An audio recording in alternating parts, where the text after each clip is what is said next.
Nah, jadi yang pertama kali masuk Islam itu papa saya dulu. Oh gitu? Oh Iya. sama dong? Ya makanya Berapa tahun sebelum? Enggak nyampe tahunan, cuma beda bulan aja. Oke. Ya, jadi papa saya masuk Islam tanggal 13 Januari tahun 94. Wow. Nah, udah lama ya. Udah Nah, lama ya. beliau juga sama. Beliau itu belajar Islam sebelum akhirnya memilih bersyahadat itu selama kurang lebih 6 tahun. Oh. Jadi tahun 88 sampai tahun 94. Lumayan lama ya? Iya, dia belajar tentang Al-Quran dan Bible. Jadi studi komparasi tentang Oke, perbandingan. Al-Quran dan Bible. Akhirnya dia kemudian memutuskan untuk masuk Islam ya. Tanggal 13 Januari. Boleh tahu profesi papanya waktu itu apa? Papa pendeta Pantekosta. Masya Allah. Papanya pendeta. Pendeta Pantekosta. Nama lengkapnya Rudi Rudolf Otto Force. Itu Oh, nama iya, lengkapnya ya. siap. Jadi kelahiran Manado, ya kemudian besar di Jakarta. 2 minggu setelah papa saya masuk Islam, tanggal 27 Januari tahun 94, adik saya ikutan masuk Islam. Masya Allah. Dua-duanya, Yona Yohana sama Yesi Yesika. Cerita setelah papa jadi Islam itu jadi baik.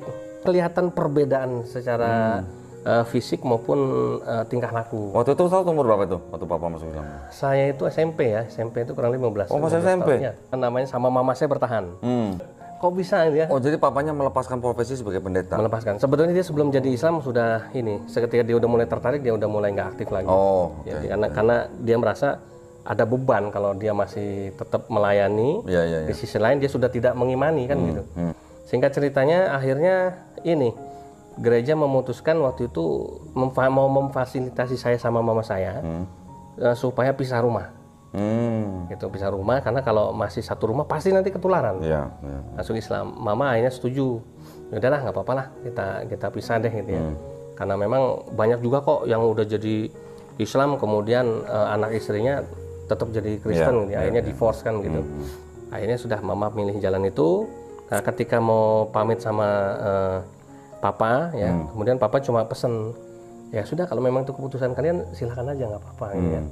Nah, terus saya iseng-iseng sebetulnya waktu itu saya bilang gini, "Ma, apa kita nggak kasih kesempatan nih sama papa nih? Kita tanya, kenapa sih dia jadi Islam?" Kan Itu nggak selama pernah tanya? Belum pernah nanya, karena kita takut kan. Kita takut dipengaruhin kan awalnya gitu ya. Oh gitu, iya. Nah, dan itu juga dilarang. Oh, nggak usah tanya-tanya lah sama papa kamu. Oh, yang larang? Ya pendeta studi saya Oh, ini. oke. Nah, tapi terus kata mama, iya bener ya kan kita mau pisah rumah nih. Ya udahlah kita tanya deh. Kan gitu ya, apa sih alasannya kan gitu ya, kita pengen denger gitu ya. Nah, dari situ kemudian akhirnya sebelum kita pamit ya, saya sama mama saya beranikan diri untuk bertanya. Pak, sebetulnya apa sih yang bikin papa itu kok memutuskan meninggalkan keselamatan gitu ya. Memilih malah jadi Islam. Buat jeleknya. Kenapa papa malah milih jadi Islam? Akhirnya papa saya cerita. Nah, inilah yang mau papa kasih tahu sama kamu. Ya bahwa papa masuk Islam itu sesungguhnya papa jadi pengikut Yesus yang sebenarnya. Kalau begitu saya ini sama mama bukan pengikut Yesus, bukan. Ya, papa sekarang menjadi umat Nabi Muhammad. Tapi ya kan sebetulnya papa menjadi pengikut Yesus yang sebenarnya. Iya.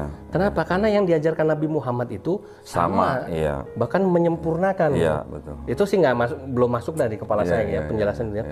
Buktinya apa sih contohnya? Nah, ya biasa masalah Sunat. Ya, masalah sunat ya kan. Puasa. Nah, masalah puasa, masalah makan babi ya kan, masalah minum khamar ya kan. Masalah pakai kain kafan ya kan. Nah, sampai masalah-masalah yang inilah masalah syahadat. Apa namanya? Yesus itu nabi bukan utusan, bukan Tuhan dan lain sebagainya.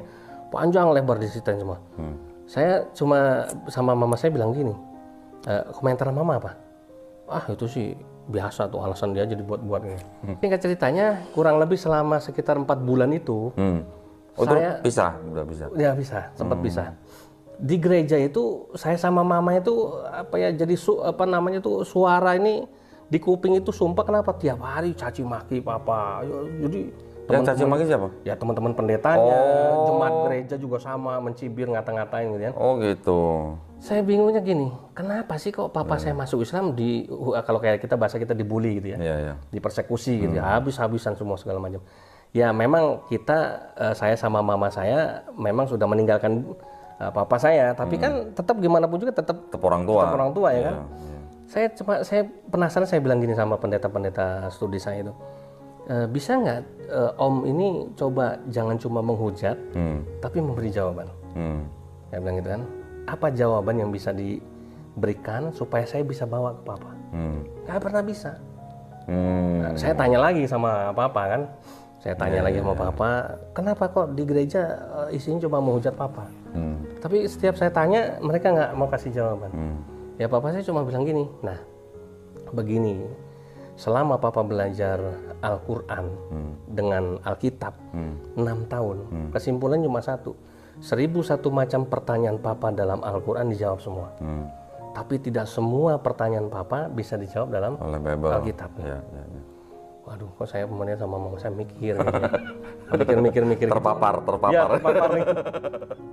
Akhirnya singkat ceritanya saya cuma bilang begini sama mama saya, "Ma, cobalah kita tanyalah sekali lagi terakhir ini ya.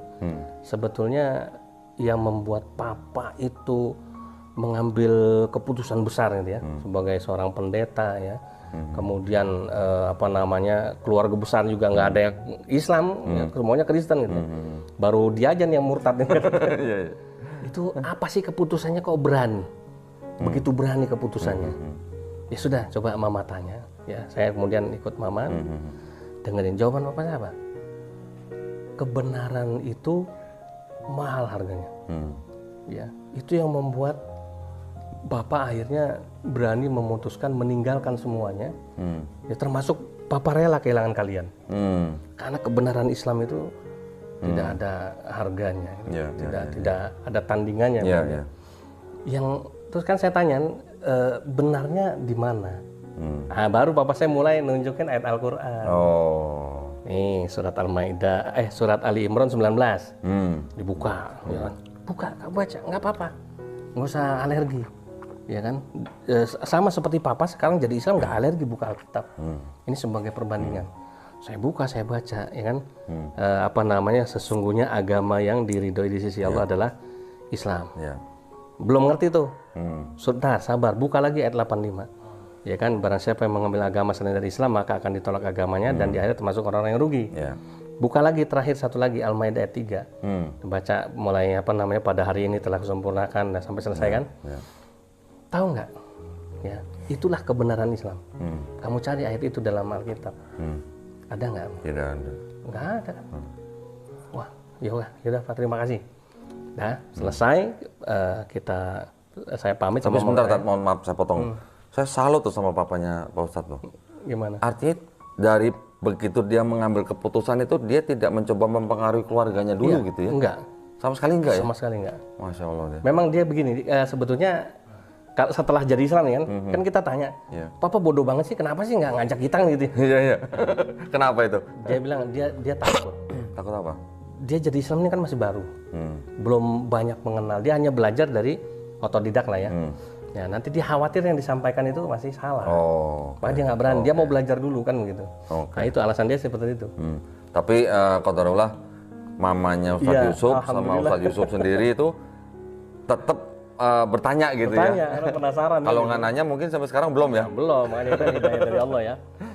Singkat cerita saya diskusi sama mama. Menurut mama gimana sih selama 4 bulan ini? Mama saya bilang, mama ini lebih percaya sama papa. Bilang gitu. Kalau kamu gimana? Iya sama bilang gitu. Yaudah jadi Islam yuk biar kumpul lagi. Aku oke ayo bilang gitu. Ayo besok balik ke papa bilang kita mau jadi Islam. Masya Allah. Langsung papa saya lari ke Pak Haji yang mengislamkan dia, Pak Haji Kimang almarhum waktu itu. Pak Haji Kimang ngubungin Pak Lurah waktu itu namanya Botin di Depok di daerah Beji namanya. Itu saat masih SMP itu? Iya, SMP sama SMA. Akhirnya kemudian dihubungin Pak Camat, rame itu. Jadi masuk di musola Al-Hikmah namanya Beji Depok, Jawa Barat. Udah kumpul tuh, kepala KUA segala macam Pak Lurah. Akhirnya alhamdulillah di situ saya sama mama disahadatkan bareng berdua. Dan nama saya dari Yori Yonatan Force diganti jadi Yusuf Ismail. Belum ada Al-Hadid setelah mau ke Gunung Kidul dari guru saya. Nah di situ akhirnya alhamdulillah kita sekeluarga masuk Islam di tahun yang sama, hanya beda tadi. Beda bulan.